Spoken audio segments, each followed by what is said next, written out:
Ayan, good morning. Ayan, good morning mga Kabicolana. Ayan, ngayong araw na to mga Kabicolana. Ayan, update tayo sa Bagyong Juan. Ito nga pala ang naging tubig dito sa aming lugar ngayong bagyo na dumaan sa amin. Ayan, sobra-sobra pagpapasalamat nga pala namin kay Sierra Madre dahil sa kanya hindi po kami gaanong nasalanta ng napakalakas na super typhoon na si Juan.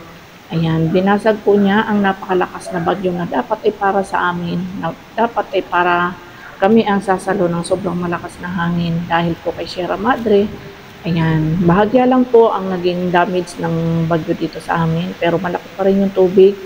Ganun pa man, nagsipaglikas po yung iba at saka nagtaas din kami ng gamit dahil sobrang dala na kami sa bawat magbabagyo dito sa amin ay pinapasok ng tubig baha yung aming bahay.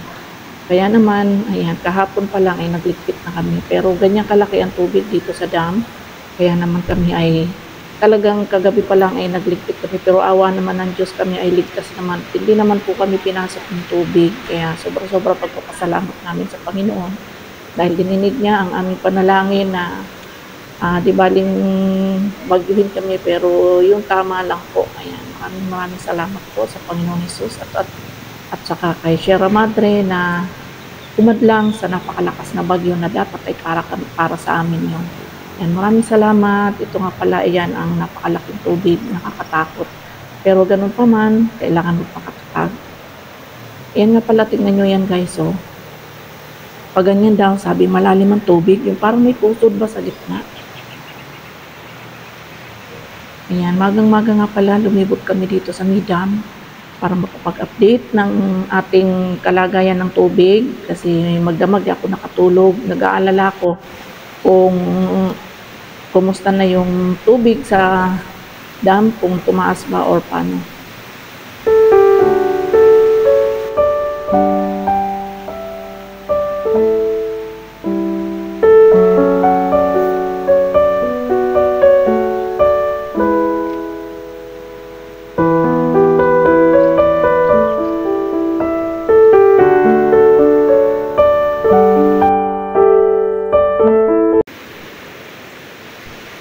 Ayan, napakadaming kawayan na bumagsak.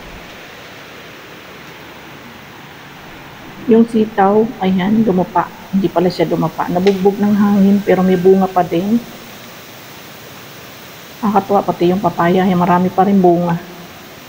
Hindi sila nalaglag kahit na malakas din yung naging hangin, hindi sila nalaglag. Talagang kumapit sila, nakakaloka diba? Ayan, yung mga kawayan malakas talaga yung hangin sa taas. Pero nakakatuwa pagmasdan yung mga kawayan. Nagliliparan.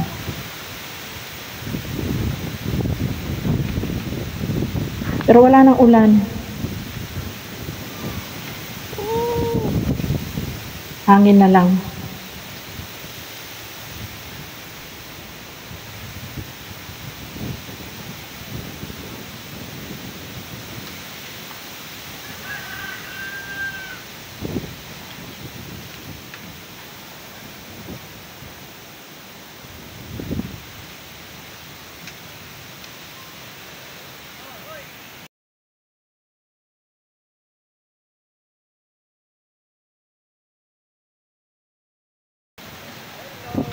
Ayan, bago kami umuwi, ayan, nandun nga pala si Lexus TV.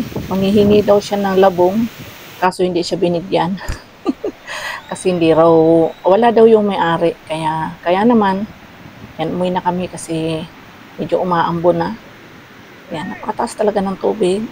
Nakakatakot talaga. Ayan, kung nakikita nyo yan, malalim yung tulay na yan. Ayan, maraming salamat nga pala guys sa lahat ng suporta. Thank you so much.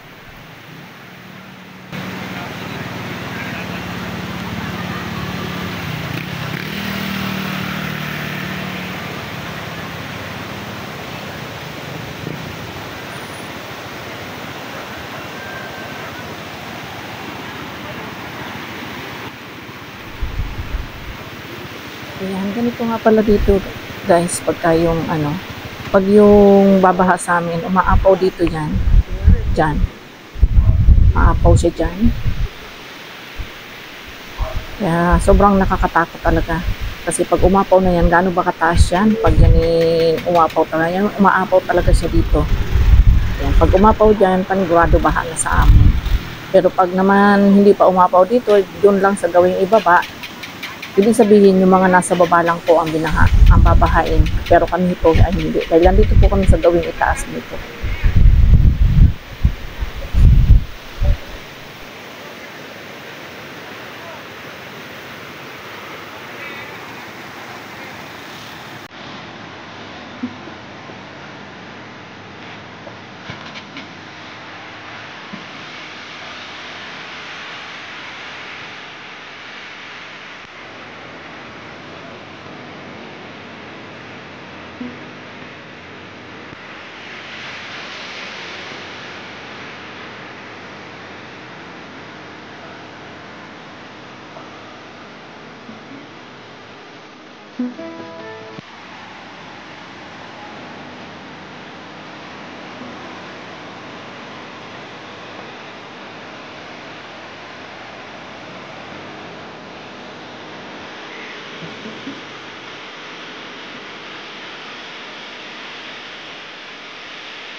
Yan, uwi na daw muna kami.